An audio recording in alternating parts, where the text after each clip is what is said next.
Now, I don't know about you, but I don't trust the Biden administration or corrupt politicians in New York to investigate another corrupt politician in New York.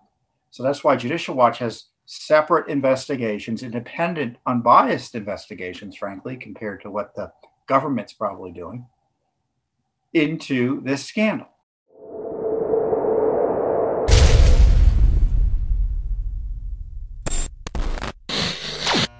So next up is something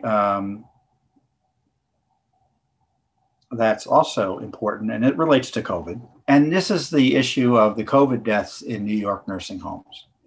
As you may know, there have been allegations that there was information withheld or minimized about the deaths and Cuomo's decision-making and regulations that required that nursing homes take in patients that had been found who were suffering from COVID. And that led potentially to other patients in the nursing home getting COVID that otherwise wouldn't have gotten it and dying. And I don't want to get into to go into detail about the numbers because everyone argues about what the numbers are. But the allegations are there were people who unnecessarily were killed as a result of Cuomo's regulations. They knew the numbers were more than they were telling the public and maybe the federal government, and they lied about it and they covered it up. That's generally the allegation. So now there are allegedly investigations going on at the state and federal level into this. Now, I don't know about you, but I don't trust the Biden administration or corrupt politicians in New York to investigate another corrupt politician in New York. So that's why Judicial Watch has separate investigations, independent, unbiased investigations, frankly, compared to what the government's probably doing, into this scandal. We just sued, for instance, the Department of Health and Human Services for communications between Robert Redfield, who used to run the CDC under Trump, and New York State and federal government officials regarding the COVID-19 deaths reported in New York.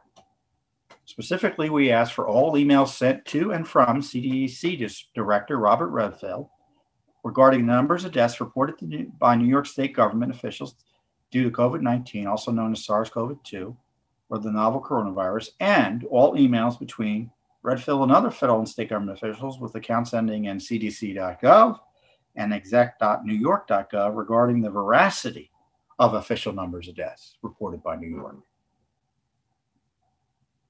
As I implied here earlier, in January 2020, his administration was reported to have confirmed thousands more nursing home residents died of COVID-19 than the state official tallies had previously acknowledged. And according to the New York State Attorney General Letitia James, who's a radical extremist, leftist, the nursing home deaths count could be off by about 50%.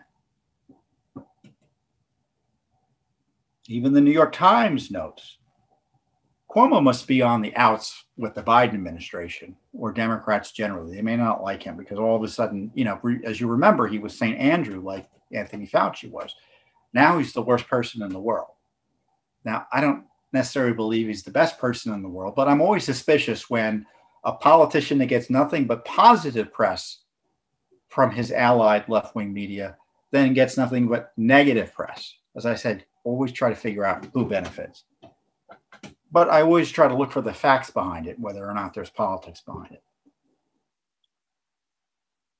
The effort by Governor Cuomo's office to obscure the pandemic death toll in New York nursing homes is far greater than previously known, as the Times pointed out, with aides repeatedly overruling state health officials over a span of at least 5 months, according to interviews and newly unearthed documents.